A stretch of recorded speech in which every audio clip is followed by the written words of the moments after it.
Hey, how you doing? Probably better than me. On my 3 week follow up until I was doing my update, I was kind of deciding if I should or shouldn't post something because I felt like crap. It was my first major setback, and I didn't want. I'm trying to help people who've had strokes. Maybe share with people who they care about, who think they might be going the wrong path, so they don't make the mistakes that I made. So I was trying to stay upbeat, but I figured also maybe I should show the ugly side of it, how bad it can get. So maybe that way people, see it ain't always a one way. It's not a straight uphill recovery, and you go up and down. And I wasn't sure which one I was going to do, so I didn't do nothing on my 3 week update. But this is technically my 3 week in one day, and now I'm in the ER. I don't know what happened. They're still trying to figure out if I had a stroke or what. I don't know. But I decided to post this because I want people to know that when you go through this, you might feel like you're alone. As long as you have your family, your immediate family, people in your house. For the most part, you're right. Now I'm saying that a little bitter because I'll be honest with you. Someone outside our house that's supposed to be friends and family try to do something shady to us. And I'm gonna call you out on this. Because right now this is not the time to be playing these games. It's not the time to be playing like this. But there's people out there, I'm gonna put you on blast. The whole world know how shady you are. Because right now I'm in here fighting for my life possibly for a second time in a month. And someone out there had an urge I call CPS on us. You hear me correct? CPS on us. And when you hear the reason, the allegations of why they did it, of what the allegations were, you're gonna realize how much a joke they are. And when this happens, shit like this happens, you trust me, there's a lot of haters out there. But I'm gonna stay strong. When this first happened to me, I told myself I'm gonna be strong for my kids and my family, and all you sensitive, fair-skinned adults out there who can't handle the truth, you're gonna have to handle it for me if you ask me. If you don't ask me, I won't give you my 2 cents. That's your life, my life. But you come in my life, we're gonna talk about it. And if I find you face to face and you ever honest enough to tell me you did it, we're gonna come to blows, man or woman, for what you did with Shady. Now, I'm pretty sure I know who did it, but I don't think I have the balls to say it. Even to my stroke, crippled self right now, you won't even say it to me. But this is what happened, people. There's a true story. True stuff just happened. They had nerve to accuse us, and if you know us, this is why it's laughable. They had 2 accusations. Second one is horrendous. First one was, we don't feed our kids. We have no food in our house. Anybody who knows us knows for the last 2 years, we donated over 20 turkeys to families in need. Anyone who knows us, and people can vouch for Brian, who worked at Texas Pro Wrestling, volunteers at a food bank in Sherman. Me and him became friends through wrestling. And because of that friendship, and I was picking him up from work sometimes at the food bank, I discovered I didn't even know it existed until I picked him up. For almost the last 2 years, every week, we've been donating 2 boxes of food to them, if not more. When you came in our house, you know we have a fridge and freezer like everyone else. We have a pantry like everyone else. But unlike everyone else probably, we have an extra freezer and an extra pantry. And we stockpile food in there. Before the pandemic happened, we were set. When the pandemic happened, we helped out. Our family has always, if anything, we're overweight. I think I got diabetes. My kids are in the top 89 percentile for their ages. So when this lady knocked on the door from CPS and said, we have rumors or a report that your fridge is empty, that your cabinets are empty, it was God's will that when she came in, she opened our freezer, shit fell on her. Ice cream, cakes, meat fell out the freezer on her foot. She had, ow, ooh. It felt good to hear her jump for how much food fell on her. Well, someone tried to say that about us. And the thing is, if they had been to our house, they would know we had that. So everybody, if you think that we're accusing you, look at yourself. Have you been to our house? Have you talked to us regularly? Damn well you know the truth. So that's number one. That's such a joke. It's not even laughable, such a. But the second one's unforgivable. They had to do a wellness check to see, and she asked, "Can I make sure the kids are alive?" Alive.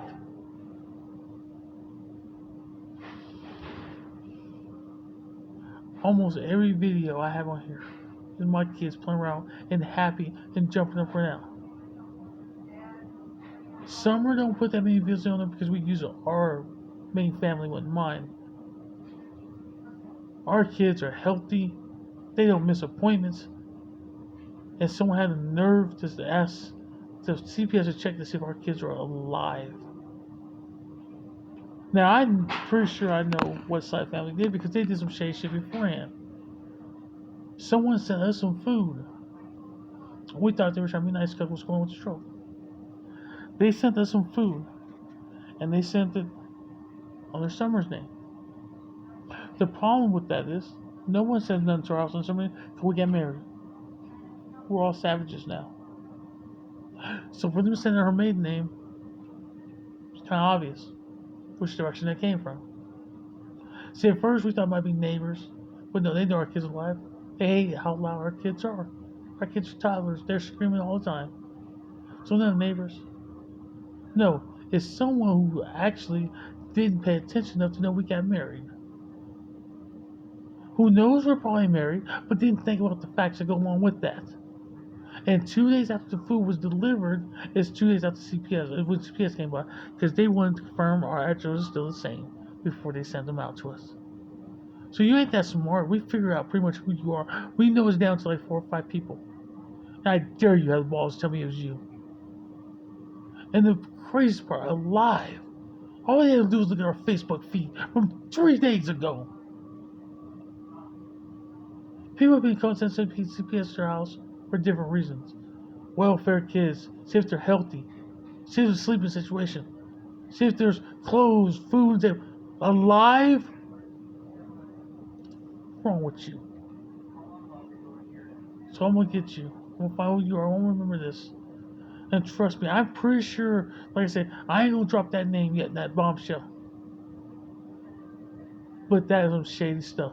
Because you aren't my family. I guarantee you that. You're her family. And Summer has been the most caring, supportive, loving woman I've ever met. She's there through thick and thin for these kids. And you can attack your own family. But she needs your help more. You attack her. Because you're trying to get at me for some reason. Get at us for some reason. You don't like the fact we're interracial? So what? Get over it. What decade are you in? Your kids are the most beautiful kids on this planet. And you should see it that way. Even if you thought they were hideous, they're your blood. But you're going to come after us while we sit here in one of the worst times of our life. It shows what type of person you are. But now back to what's going on with my situation. This is about my family, not about you. You had your time and fame. And trust me, if I have anything to say with it, we have a big say in it. You ain't going to see them again. Watch through the mirror, because you ain't seen them in a couple of years, and that's probably why you wonder. You ain't seen them physically. Get over yourself. But back to what's going on with our family. As you see, I'm here again. They did all the tests, cascade. MRI. It's not diabetic related. It's not because they just did my sugar is 133. I was gonna be proud to tell everybody that for the last almost 2 weeks I kept it under 160. So it's not that. We don't know what it is. And my voice is gone. It's a little different. As you can tell, that's one of the side effects right now. I came in because I can't drink water. I can't drink liquid. A top of a water bottle. That much liquid chokes me. It goes in my lungs, it feels like. I still have the same problems I had beforehand. The only newest one is I can't drink liquid. So right now I'm hooked up to a catheter and an IV. And that's where I'm at right now. My left side hasn't stroked none. I'm still strong. But I'm very pleased with blurry vision. My speech is impaired because of it a little bit, and I'm hoping to get better. And by the time you see this video, I might already be out of the hospital because I can't send this by myself. I can only record it. I don't have the ability to. But I'm gonna hang in there. I'm gonna get stronger. I'm gonna get out of here. And if you can help us do the GoFundMe, please do, because it's another setback. I didn't when we made the GoFundMe. I put it up for the rest of this year. I had high hopes it wasn't gonna last that long. That it wasn't gonna take a year to get better, or the rest of this year to get better. I still hope that. I still pray that. I'm still gonna fight for that. But like I say, 2 days ago, I didn't see this coming. 2 days ago, I was celebrating this. Well, last week, cereal Saturday. Sunday dinners, all that was back. And hopefully, if they can figure out what's wrong with me enough to get me back at that dinner table, I'll be there with you guys. And the reason I want to make sure I did this, because I told you I didn't roll any positive or negative with nothing out there, but I'm putting the truth out there. And so for you kiddos, Athena, Romeo, Castro, Merciless, and my loving, caring wife Summer, I love you guys. And I want you to be able to look back at this and know Daddy fought his ass off. I'm coming back, baby. And I want you guys to be able to look back and say, this is a tough time for us. I know you kids don't remember, but Summer, I don't think I've ever done this on Facebook for you. I love you so much. I know how we met wasn't ideal. I know there's a lot of haters out there how we met. I know there's a lot of haters about our age difference. A lot of haters because we're racist. I love you.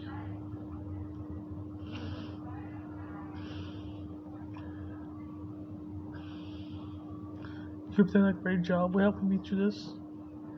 You've done a great job with our kids. No, this is not no dead man's wish. Hey, saying I'm dying, and so stop crying. I'm not saying I'm dying anytime soon. I just want you to know I love you, and I don't think I say it enough. Even though you can vouch I say it 3-4 times a day, I still don't think it's enough for what you do. This is a woman that helps me go to the bathroom. I wipe my own ass until this morning.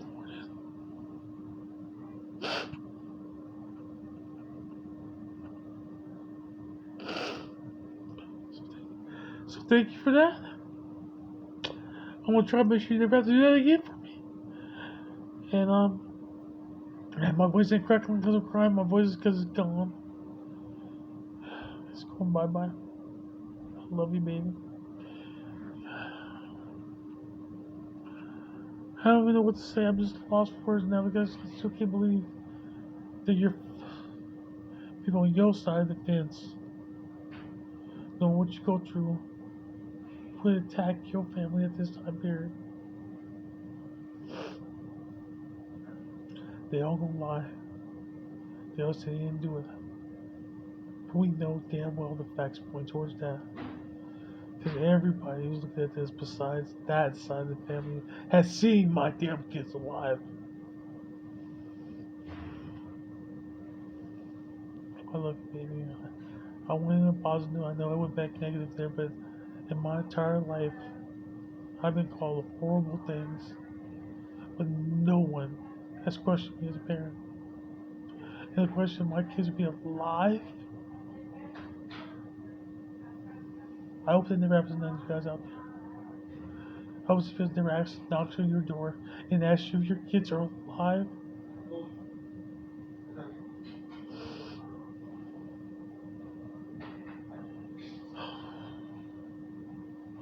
Alright, sorry.